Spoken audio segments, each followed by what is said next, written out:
ស្គាល់គ្នាតាម TikTok មួយថ្ងៃធម្មតារាប់អានជាមិត្តក្លាយជាក្តីស្នេហាអូនមានគេហើយតែចិត្តនៅឯកាបងក៏ចូលមកព្យាបាលបេះដូងដែលខូចមួយឆ្នាំកន្លងអូនធ្លាប់ខូចចិត្តស្នេហាបេះដូងឈឺចាប់ចង់មានអ្នកថ្មីមកថែរក្សាបងមកពេលនោះដូចពន្លឺក្នុងភាពងងឹតធ្វើឲ្យអូនជឿថាស្នេហាថ្មីអាចពិតហើយយើងក៏សន្យាថានឹងមិនបោះបង់គ្នា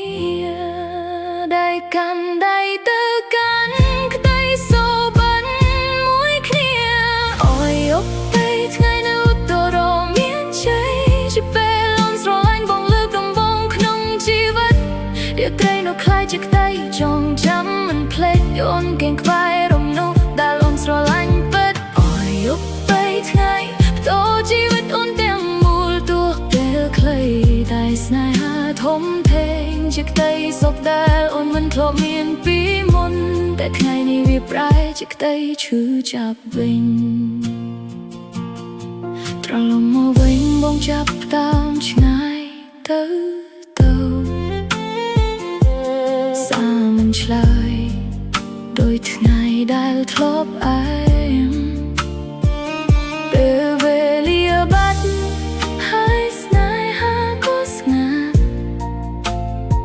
អូនចាប់តាំងខ្លាចថានឹងឈឺដូចមុនដងទៀតបេះដូងអូនចាស់តែសួរថាបងនៅទីណាតែចម្លែងមានទឹកភាពស្គៀមនឹងការរងចាំបងប្រាប់អូនថានឹងមិនណយអូនយំតែចុងក្រោយអ្នកដែលធ្វើអូនឈឺក៏ជាបងហើយយកទៅថ្ងៃនៅតរមានជ័យជាក្តីសុខចុងក្រោយមុនអូនចាប់តាមឈឺអូនស្រឡាញ់បងខ្លាំងបែរចិត្តចាប់តាមភ័យខ្លាចស្នេហានេះនឹងបងខ្លាញ់អូនដងទៀតអូនធ្លាប់ភ្លប់បងដើម្បីព្យាយាមផ្លេចតែបែររមិនណានញ៉ាដោយអូនធ្វើដូច្នោះបានប៉ុន្មាននាទីក្រោយអូនក៏អានភ្លប់វិញព្រោះការនឹកនាខ្លាំងជាងការចាំបំភ្លេចយកទៅថ្ងៃនៅតែជារឿងមួយដែលអូនចងចាំទោះពេលវេលាផ្លាស់ប្ដូរបងមិននៅតែស្នេហានៅក្នុងបេះដូងជាក្តីសុខមួយដែលអូនធ្លាប់បានស្គាល់